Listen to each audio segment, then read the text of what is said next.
744 498 niguo witie order yaku. Thika Farmers Feeds na noyo yoikaine ta Farmers Fresh Feeds ni kambuni ihotaneire na uthondeki wa irio cia mahiu ma mithemba yothe. Irio citu cithondekagwo na utaramu wa kiriu niguo kugacirithia maumirera. Ni tuthondekaga irio cia mahiu mothe ta ng'ombe, mburi, mbuku, nguruwe, mbarathi o hamwe na nyoni ta nguku na mbata. Oho ni tukoragwo na pellet na crabs cia gikiro kia iguru. Tukurehagira irio citu o kinya mugunda-ini gwaku na no turi na stockist matauni-ini matiganite. Araniria na ithui kugerera namba 0704 744 498 niguo witie order yaku.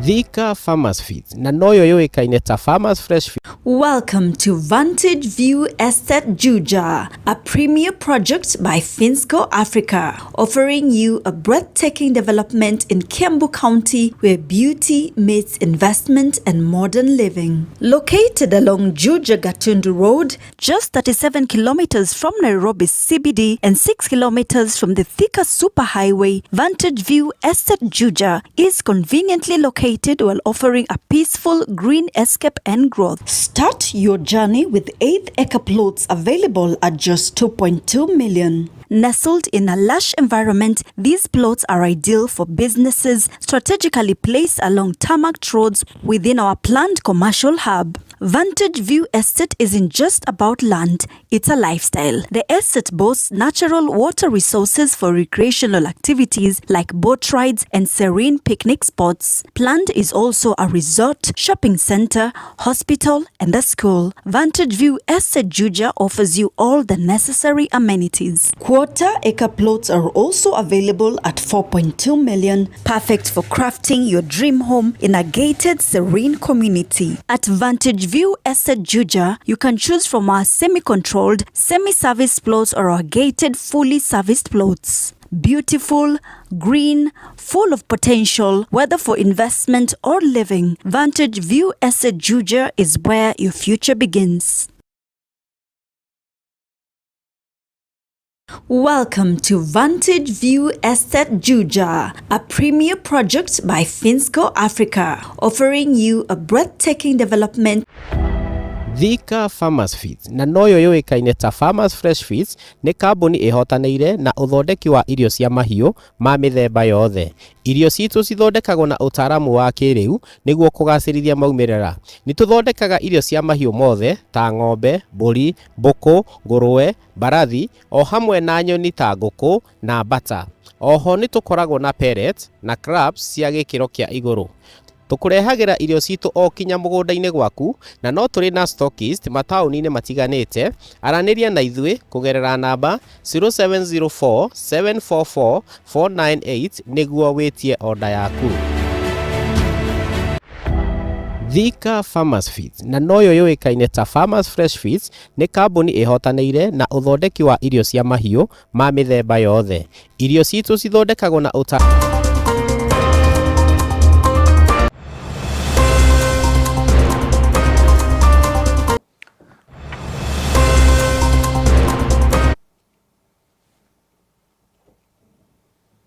Right, thank you so much. Asante sana na karibuni sana to the #1 online TV show KOGI'S Corner.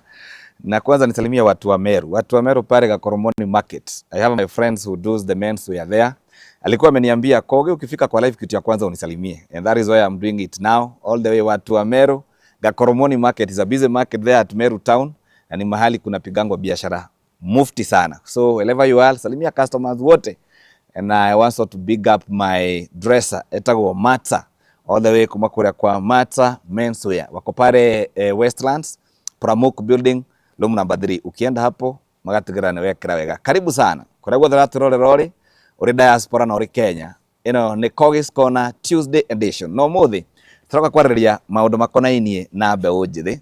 Our guest today is going to focus more on how we can give hope to the most vulnerable people. And people who are hopeless outside there, naneo mbeũ njithi. Watu kutoka wamalize form 4, age ya kusoma university na college, kutafuta job, unapatanga watu wako na stress kibao sana. Na before to answer the main show, that is why I invited a young man who is a beacon of hope all the way from Meru County and a businessman in Nairobi. He is a jack of all trades. Amefanya biashara mingi sana na amekuwa akisaidia watu through a foundation, and that is why today we have him, so that we can now try to give hope kwa wale watu unaona wakipeleka tu wanaenda kama wanasink tu polepole, depression inakugonga, ulcers, unajipata umeingia kwa madrugs, kama si kwa madrugs unajipata umeingia kwa usherati, ukahaba, mwishowe toka ina huroka horo. We don't want to lose any other young men outside there.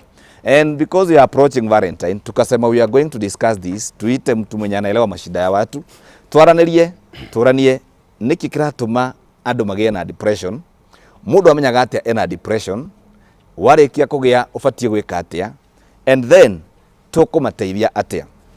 Allow me from KOGI'S Corner Tuesday live show edition to welcome Moses Mwenda, a young visionary young man who has the heart of getting the young men and women there, to bring them on board, to encourage and give them hope, to practice what we call the modern day activity ya kujituma tu. Hakuna mambo ingine, form ni kujituma. Tuongee na yeye, ni msee wa marika yetu tu, ni vile tu yameonekaniwa akapata kagaji. Najua tukitoka tia hapa atatuachia kama 300 G's, sababu ni msee yako na do. Very good. Karibu mheshimiwa. Thank you my friend. Allow me to call you mheshimiwa because mheshimiwa ni mtu ameheshimika. Yes. This is the KOGI'S Corner live show. Thank you so we much. We always stream here Tuesday and Thursday. And the reason why we have you here today is because of the recent days activities which has been happening. Tumeona vijana wanateseka. Vijana wanaamka, wamesoma, wamekura vitabu kabisa, but they end up jobless because of the state of our country. Hakuna majob mazi, hakuna kazi. So unapata vijana wako into depression. Maybe before we get into the main discussion, let me have you to know who is Moses Mwenda. Thank you so much Bwana Kogi and my friend for having me. Thank you so much to my fans, to all KOGI viewers, and I'm grateful to be here today, and I'm happy for you to host me here. Mwenda Moses is my name. I'm a Mwenda Kenyawan. That is how many young people call me. Born and bred in Meru, but grown in different counties. Okay. That is Meru County, Kiambu County, and Nairobi County. Right. I'm a businessman, as you've said. I'm in several businesses, and more importantly, I'm the founder of Mwenda Empowerment Foundation. Right. That is operating in various part of this country. I'm happy to be here. Thank you so much. Welcome. Yes. And maybe to start with your foundation. Yes. What does it entails, and how have you been to operation? For what time have you been to existence? You see, KOGI, I always tell people, you can beat me in many things. Right. Maybe sports, maybe acting, maybe public speaking, but you can't beat me in giving. Okay. We answer the call for giving long time ago. Not because I have a lot of money, as many people may imagine and think, but because I care. That is what I usually tell people. You know, at times I remember how I came from my village in Antoanu, Meru County, and I left there with only a bag full of clothes. And the only thing my parents would do, my late dad and my mom, is just to pray for me and tell me, you just go. Once we get something, we'll send it to you.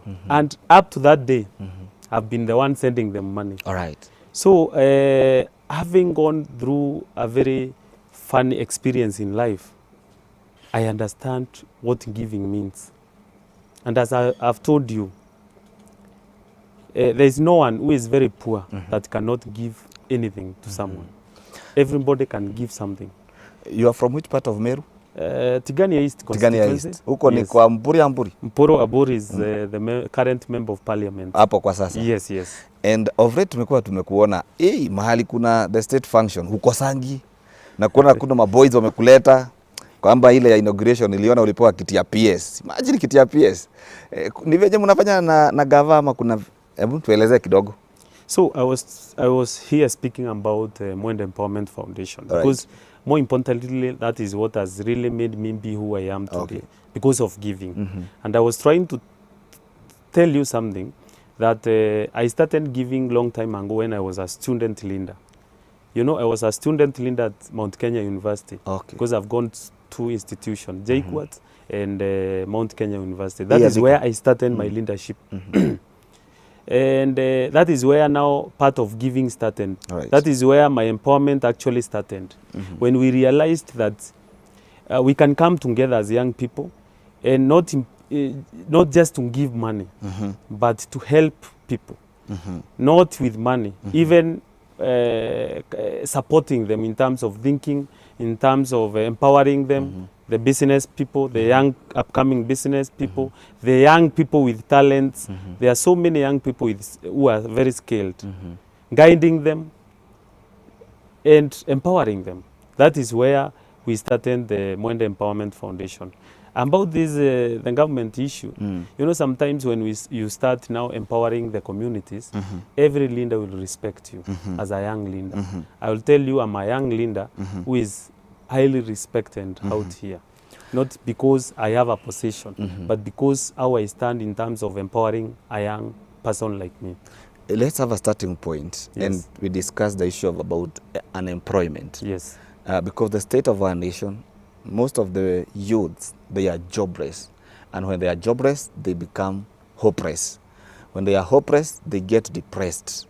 And when they are depressed, they venture into very morality activities. Unapata watu wanatumiwa vibaya hii Kilimani kwa sababu hawana job. Unapata wengine wametoka tu kwa street, wamejianika tu kwa varada. Issues about the unemployment. It is good you were once a comrade, ukapenya tu kivyako, ukaanza tu kabiashara. Wenye tu hawajapata hiyo njia kupata wenye wanaweza manuva tu wapate kabiashara. What can you tell them? A word of encouragement, a word of advice. Tell them what the world holds for them. The first thing I want to say is that when we are talking about young people, the youth bracket actually lies in between 18 to 34 years, according to Article 206 of 2010 Constitution. And when you check on the current statistics, about 12% of young people are unemployed. And remember, we have around 46% total young people. So the only thing that I would say is this. You know, there are things that we really want government to do. And at the end of the day, we don't really count on government. Because the rate of unemployment, it is a collective responsibility, both for the young people, both for the people out there, and also to the government. The government, of course, they have a bigger role to play about unemployment, but also I would urge the young people, especially the young people who are unemployed, to find something to do. Okay? Some of them have skills. Others have things that they can attach themselves to doing. Like lastly, I had one of a friend of mine, very young person, who was telling me, who came to my office and told me, Mwenda, I need you to save me. I need you to save me from going sleepless nights, showing white people my news, inserting different objects to my news for me to pay rent. And we sat down with that person, discussed so many things that she could do. She's a lady. And that's why I'm saying I would encourage young people from where they are, not just to wait for government to offer employment, to start doing something. They can do farming. They can start doing even the content creation. I've seen so many young people start doing content creation and earn out of it. And that is a source of employment. I would also encourage churches to start expecting so much from their people also, and to start job creation. They can start factories, they can start schools, they can start various things, even manufacturing plants, to be able to offer and create employment. This is our collective responsibility. We cannot sit down and wait for government just to create employment. We have to start where we are, and we have to agree that it's our collective responsibility for both the young people also to be job creators. The only thing I would urge the government is to create a conducive environment for upcoming businesses and upcoming business owners to be able to have a conducive environment for their businesses to thrive. Like for instance, I've seen Nairobi County. There is this guy who is called Musiria, closing down institutions and clubs because of the noise pollution thing. It worries me because the same institution facilitated that person to open that bar. You know, that one makes me wonder about the department. Do they work really? Because when this person come to open that club, there are requirements according to the law. They should visit that place before even opening that place. Because when they come back and start closing them down, they don't know, they are not aware how many people lose job opportunities. So I would urge the government, before somebody put up something, there are laws that are meant for that business to operate. The youth in this country feels that the government has abandoned them, and they feel that the rate of the corruption in this country is what is making them to be jobless, and that is why you see they march to the streets to demand and to fight for their rights. As Mwenda, a comrade and a person who interacts day to day with Kenyans, what do you feel that the government should do to try to reduce the gap of unemployment in this country? A very nice question. Number one, I would like to see a government which is involving young people in day-to-day decision making. Because it's only youth and young people who are unemployed who can showcase the rate of unemployment. But we have not seen of late, you know, when the young people went to the streets, the president promised a lot, and actually even conducted a meeting through online media to talk to the young people. We want young people to be part of the decision making for this country. Number two, we want people and ministries to allow department to work so that we can have factories, working factories. The only way we can create employment in this country is not taking young people to outside countries. It is making sure that already established business thrive, because those are the businesses that offer employment. Then also we have the government itself, making sure that the positions which are there, they are occupied by young people. We don't want to recycle old people who have been in government for so long. We want young people to sit on the table for decision making. Nothing for us without us, remember. So as young people, we would urge the president at least to include more. We want to see more young people. Yes, we've seen a few of them coming on board, but we would also suggest that we get some young people on board on the decision making, so that we can see the issue about unemployment. On that issue, let's come to the young men and women who are there in parliament and also in the government parastatal department. We have some few men who have been prioritized to have those positions. Do you feel the impactful of those people who are young in the government position in fighting for other young men and women outside, or they are just there ceremoniously? They are not involved, they are not engaged, but they are there just to be seen and just to make the constitution work. Are the position which has been entrusted to the young men, are the members of parliament who are considered to be young at the moment ready to fight for the young people outside the nation? That is another question that really worries me and even makes me wonder, because we see a young person who is very focused, who is coming from very humble background, go to politics and change. They forget the mission that brought them to the parliament. Because you will see even a member of parliament complaining, just like a common Mwananchi is complaining. I wonder so much, and that's why you see this country is going down. Not because actually, it is because we elect leaders who have no vision. It is because we elect people who just come and buy our votes. They have no vision for this country. They have no vision for the young people.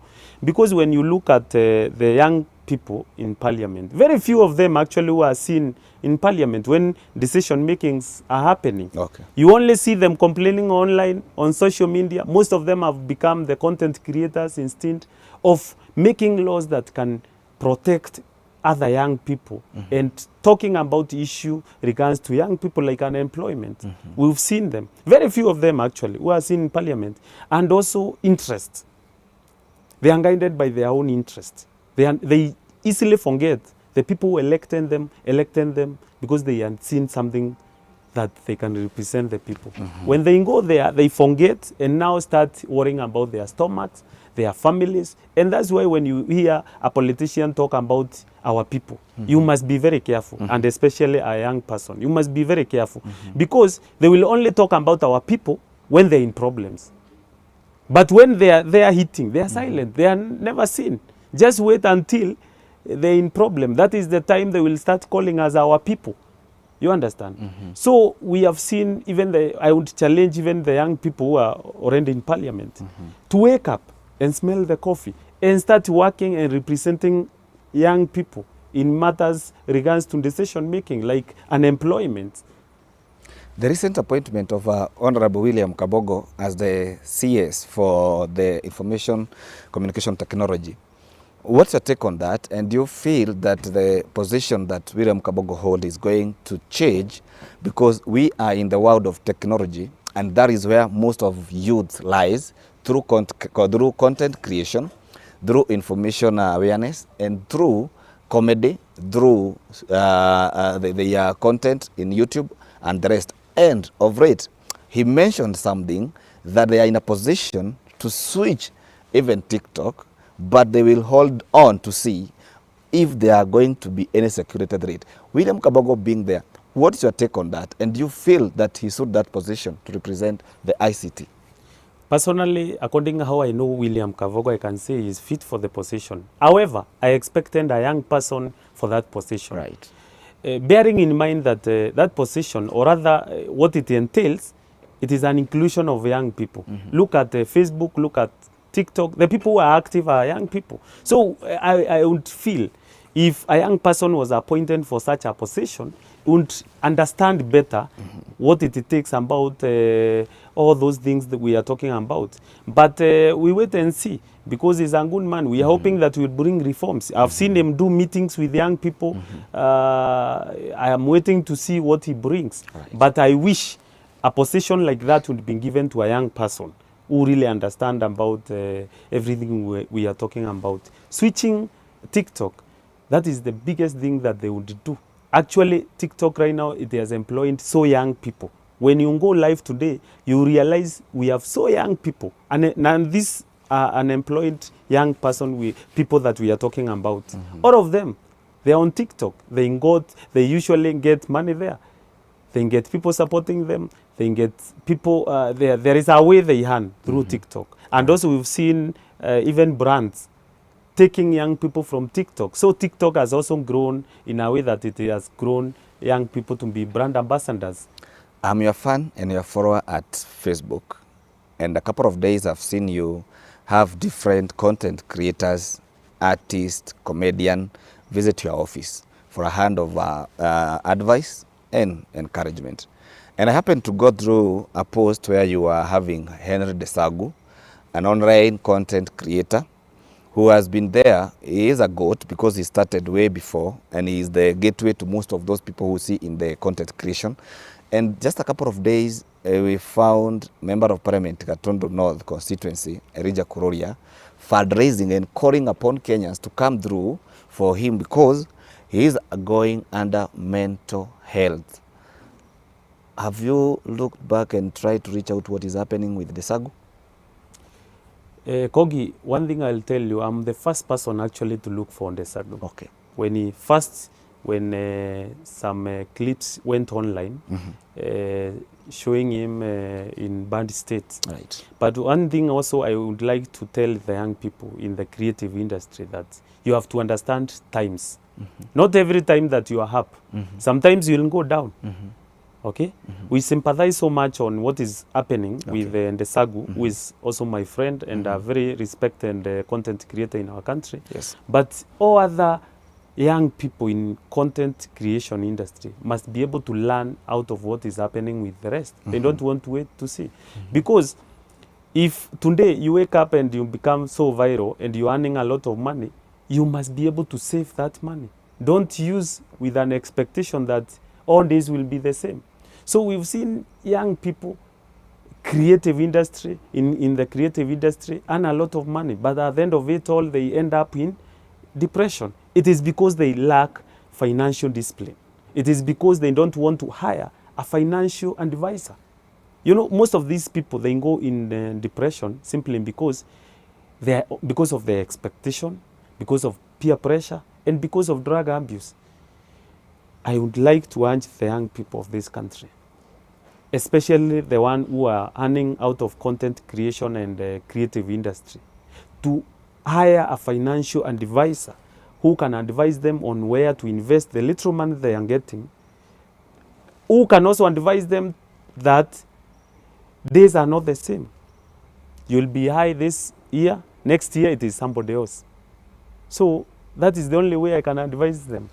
But also still on that case is that most of our content creators, or those people who are in the communication or information technology department, most of their channel, they are not monetized. You get to see, even if you have 5 million followers on Facebook, unless you get to be an influencer in a certain company, you are not going to monetize your channel.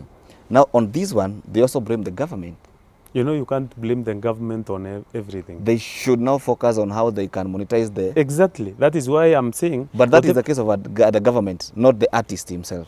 No, what I'm trying to say is this. First of all, you know, we are usually blaming the government of everything. You know, their system bounding also these social media platforms. Right. Especially the TikTok, the Facebook, the Twitter and YouTube. Okay, the government is supposed to sit down with those people and include the young people in the creative industry to negotiate better rates and better way of earning for them. But also, as young people, you know, you must come to creative industry with a purpose. Either if you want to earn through those social media platforms, or you want to make yourself a brand so that you can be hired by a brand out there, or whatever you want to do. But our government, the department that is supposed to handle that, is supposed to include young people in the decision making. As I said, it is young people who are in this creative industry who understand the challenges they are going through. But when they start appointing those positions, they appoint people who are not even in the creative industry. How will they even know what is happening with the creative industry? If you appoint an old man somewhere, just because you want to reward him, how will you even understand matter regards to young people? That's why I would urge the government also to oversee the issues about the young people. And appoint young people. If it is creative industry, let us have somebody who is in the creative industry, who understands what they are going through and who is doing it and can outline and say, this is what is happening. We have Dennis Itumbi as the head of creative. Yes. Do you think his feeling or his position is impactful to the young creative industry? Personally, I've seen him work with young creative people, or rather the young people in the creative industry. And I'm hoping, because he has barely just been given that role, we give him time and see what he is able to offer. But I would urge him also, he's my friend. I even told him in another function that he has to sit down with these people to first of all understand what they are going through. You know, you can't solve what you are not, you don't understand. You first of all understand what they want and what is going through, what they are going through, and also sit down with the people ending those organizations to be able to come up with strategies for our young people, how they will earn and how will be bound with the content creation. There are some allegation about the Grammy Awards payment of 500 million, and it was supposed to happen in Kenya, but did not happen. It is an allegation. Have you heard about that? I've heard about it, but What's I don't your take on have information about that. I don't want to put allegation on somebody again. I wouldn't like to comment on something I'm not sure about, but I've heard about it, and I've heard a lot of money was put into it, and I don't know. Yes. The best person actually is Dennis Itumbi, who is supposed to sit here and talk about it. Personally, if I talk about it, I might say something that is not true. Do you have any interest in any political position who come to 2027? So many people have imagined that, but for now, you know, we are not in a political season. Right now, it is just working for our people. It is helping our young people realize their purpose and also supporting them. From the outcry from the public, yes, the Supreme Court Chief Justice, Martha Koome, appointed the committee, I mean the judge who are going now to oversight on appointment of the IBC. Do you feel that the constitution that is going now to constitute the members of the panel is suited to do that job. It is. It is indeed. Why are we thinking they are not? It is. It is suitable for that work. We just need also to allow, you know, we want to pressure the government, but again, we want to allow them to work and put things on down so that we can have a better country. You know, we can't sit down and complain over everything. You understand? Yes. There's some allegation that you are eyeing the Roysambu constituency seat. One thing I will tell you is that so many people have imagined that. It might be true. Okay. But one thing I'll tell you that right now it is not the right time to campaign and do all those sort of things. Roysambu, I've been here for quite some time. I live in Roysambu constituency. It has 5 wards. There is so much to tackle in Roysambu constituency, in those 5 wards. And right now what we are trying to do, first is to ensure that we tackle whatever we can be able to tackle from where we sit. Because again, leadership is start from where you are.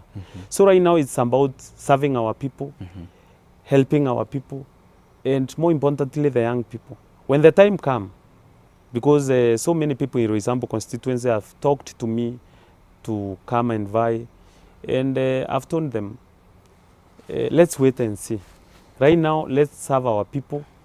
Let's ensure that we empower the young people in Roysambu constituency to realize themselves so that when time comes, we don't want them to be bought.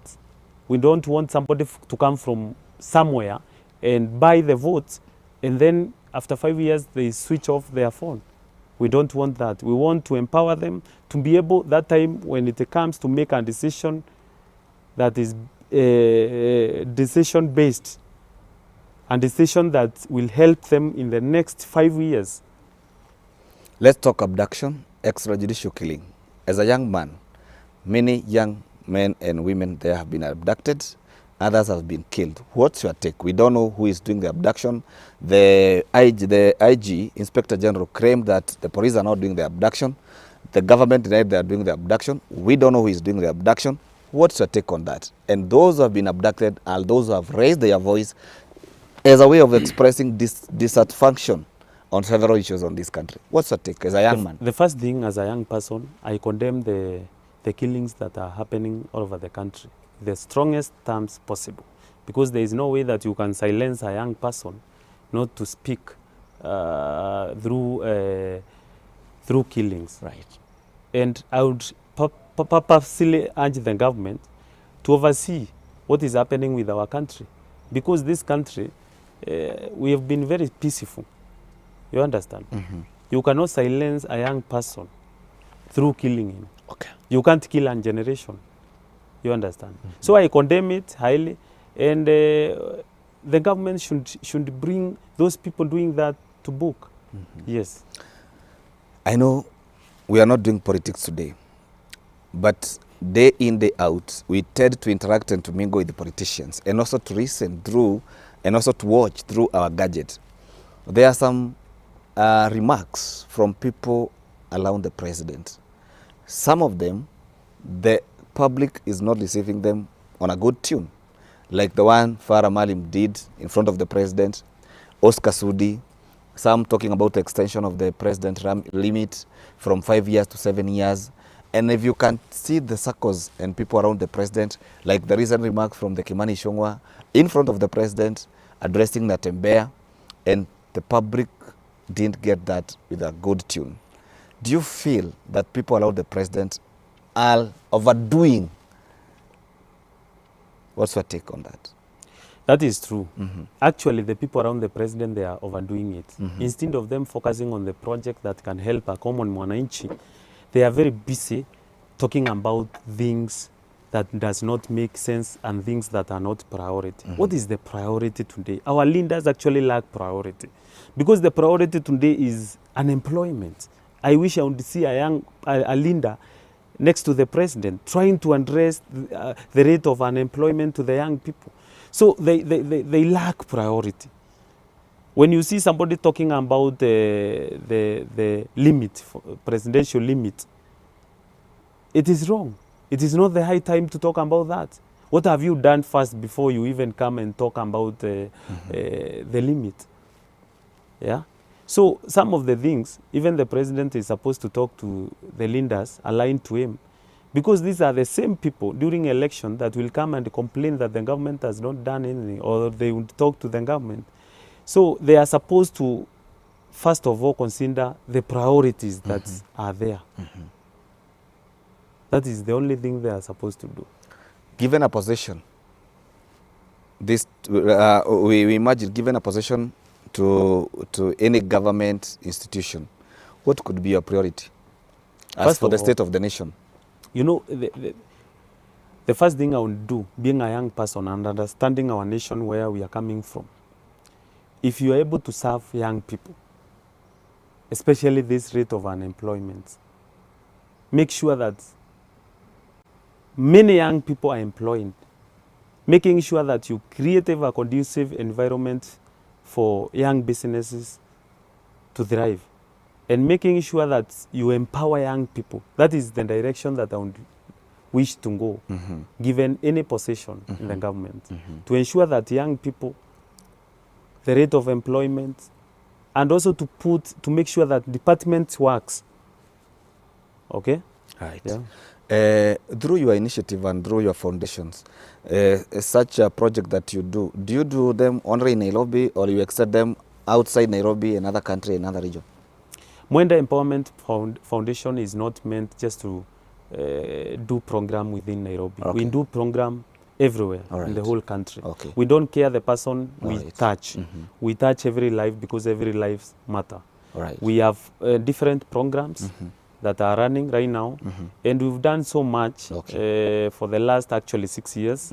We have kids who are going to school, orphans. All right. I have about, actually currently, we have 3 feeding programs that are happening, both to the street kids and also to slums. We usually have a program that we feed widows and widowers. So there is so much happening with Mwenda Empowerment Foundation. There is also job creation. We sit down with the creative people in the creative industry. We try and empower them and showcase them and give them platform to be able to showcase what they do. We also link them with some brands out there to be able to give them opportunities. So there is so much that Mwenda Empowerment Foundation is doing for the young people, and also not in a certain region, the whole country. You have partners, or you have donors, or where do you get your funding? Or it's come from direct from the Mwenda's income? There is that comes from Mwenda income. Okay. There is another one that comes from Friends of Goodwill. Right. Okay. We have never received any donation from the government. Very good. We only receive our donation from our friends, from my pocket. I fund it directly, and also through my family, friends.